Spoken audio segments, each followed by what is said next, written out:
Hello friends, welcome. मेरा नाम है आयुष कुमार और आप देख रहे हैं मैकेनिकल एडवाइजर। तो आज के इस वीडियो में हम लोग देखने वाले हैं होमोजीनियस एंड आइसोट्रोपिक मटेरियल क्या होता है। जैसा कि हम अजम्पशन सोम का जब डिस्कस कर रहे थे तभी एक अजम्पशन हमने ये भी लिया था कि हमारा मटेरियल जो होगा वो होमोजीनियस और आइसोट्रोपिक मटेरियल होना चाहिए। तो यहाँ पर हम होमोजीनियस मटेरियल डिस्कस करेंगे, आइसोट्रोपिक मटेरियल डिस्कस करेंगे, एनिसोट्रोपिक एंड आर्थोट्रोपिक मटेरियल भी डिस्कस करेंगे। ठीक है, तो डिफरेंट टाइप के मटेरियल होते हैं, इसको हम किस बेसिस पे डिफाइन कर सकते हैं ये डिस्कस करेंगे। ओके, तो आप लास्ट तक जरूर देखिएगा, आपको ज़रूर हेल्प मिलेगी। ओके, तो सबसे पहले हम यहाँ पे देखते हैं ओनली होमोजीनियस मटेरियल। ठीक है, यहाँ पे अगर हम होमोजीनियस मटेरियल किसी मटेरियल को कब कहेंगे, जैसे कोई ये मटेरियल है, कोई बॉडी है। ठीक है, अगर इसमें क्या हुआ कि हमारा इलास्टिक कांस्टेंट कई सारे पॉइंट्स पे दिया हुआ है। ठीक है, तो ये अगर हमारा इलास्टिक कांस्टेंट किसी एक गिवन डायरेक्शन में सेम है हर पॉइंट पे, ठीक है, हर पॉइंट पे सेम है। ठीक है, जैसे इस डायरेक्शन में इलास्टिक कांस्टेंट हमारा हर पॉइंट पे सेम है, जैसे E1 है।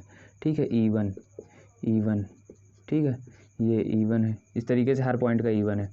ठीक है, एक डायरेक्शन में, जैसे X डायरेक्शन में। ठीक है, तो इसको हम बोल सकते हैं ये हमारा क्या है, होमोजीनियस मटेरियल है। अगर इस डायरेक्शन में दिया है इलास्टिक कांस्टेंट E2 तो हर पॉइंट पे E2 ही होना चाहिए। ठीक है, ये गिवन डायरेक्शन में अगर सेम है तो हमारा E2।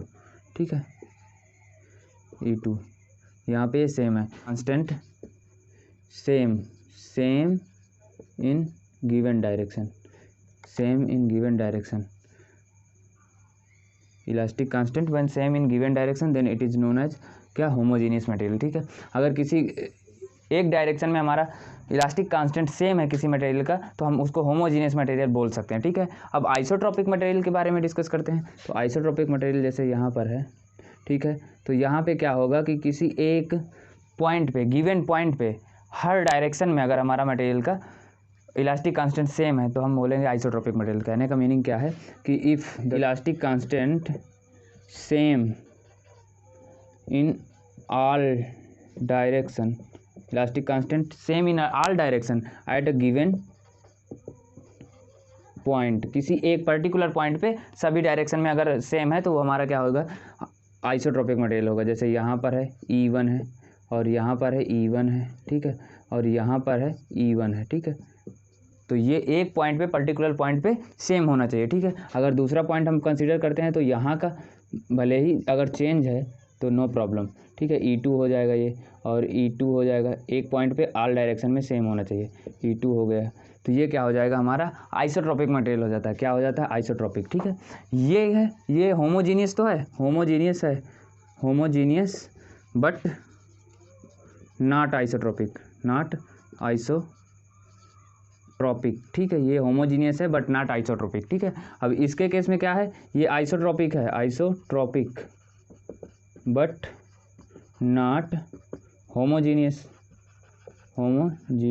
ठीक है, ये होमोजीनियस नहीं है। ठीक है, अगर हम दोनों को कंबाइंड कर देते हैं तो हमको क्या मिलेगा, एक कांस्टेंट इलास्टिक कांस्टेंट मिल जाएगा। ठीक है, हमको एक फिक्स इलास्टिक कांस्टेंट मिल जाएगा in all direction in all points. ठीक है, अगर हम दोनों को ऐड कर दें, दोनों का कॉम्बिनेशन ले लें कि मटेरियल हमारा होमोजीनियस भी होना चाहिए और आइसोट्रोपिक भी होना चाहिए, तो कैसा मटेरियल मिलेगा हमको, वो मिलेगा यही कि हर पॉइंट पे सेम होगा इलास्टिक कांस्टेंट और हर डायरेक्शन पे सेम होगा। ठीक है, जैसे इसका E हो गया, इसका भी E हो गया, ये इसका E हो गया। ठीक है, अब इसका ऑल पॉइंट्स पे देख लेते हैं। ठीक है,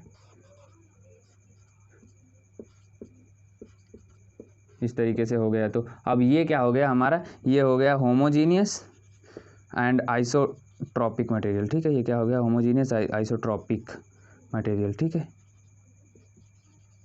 तो ये होती है हमारी रिक्वायरमेंट सोम को स्टडी करने के समय में। ठीक है, हम इसको कंसीडर करते हैं, अजम्पशन लेते हैं। ठीक है, अब इसके बाद हम डिस्कस करते हैं एनिसोट्रोपिक मटेरियल क्या होता है और आर्थोट्रोपिक मटेरियल क्या होता है, मटेरियल डिस्कस करते हैं। इसमें सबसे खास बात यह है, जब हम इलास्टिक कांस्टेंट डिस्कस कर रहे थे तब क्या था, रिलेशंस, जब इलास्टिक कांस्टेंट के डिस्कस कर रहे थे तो हमने एक पॉइंट डिस्कस किया था कि इसके क्या elastic constant, number of independent elastic constant 9 थे और इसके 21 थे। तो ये किस मामले में बहुत ही डेंजरस है कि ये इलास्टिक कांस्टेंट बहुत ज़्यादा देता है। ठीक है, तो इस वजह से हमारा जो भी कैलकुलेशन का पोर्शन है वो बहुत ही हाई हो जाता है। ठीक है, तो इस वजह से इनको हम लोग कंसिडरेशन में नहीं लेते हैं ऐसे मटेरियल्स को सोम की स्टडी के समय पे। ठीक है, तो अब यहाँ पे किस टाइप के मटेरियल को एनिसोट्रोपिक मटेरियल बोलेंगे, ऑर्थोट्रोपिक, जब हमारा एनिसोट्रोपिक मटेरियल कब होगा, जब हमारा मटेरियल का इलास्टिक कांस्टेंट जो है, elastic constant of the material is not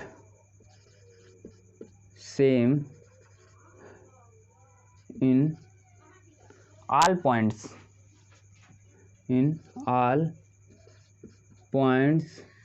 at a given direction। ठीक है, किसी भी पॉइंट पे अगर हमारा सेम नहीं है, जैसे यहाँ पे हमने एक पॉइंट लिया किसी भी डायरेक्शन में, ये E1 हो जाएगा। अब यहाँ पे पॉइंट लिया तो ये E2 हो जाएगा। ठीक है, और इधर भी लेंगे तो अब भी ये E3 हो जाएगा, और ये हो जाएगा E4। ठीक है, और ये हो जाएगा E6। कहीं पर भी इलास्टिक कांस्टेंट हमारा सेम नहीं होगा तो वो क्या हो जाता है, हमारा एनिसोट्रॉपिक मटेरियल हो जाता है। क्या हो जाता है, एनिसोट्रॉपिक मटेरियल। ठीक है, अब इसके बाद हम डिस्कस करते हैं आर्थोट्रॉपिक मटेरियल क्या होता है। आर्थोट्रॉपिक मटेरियल में क्या होगा, when the elastic constant of the material is not same in three mutually perpendicular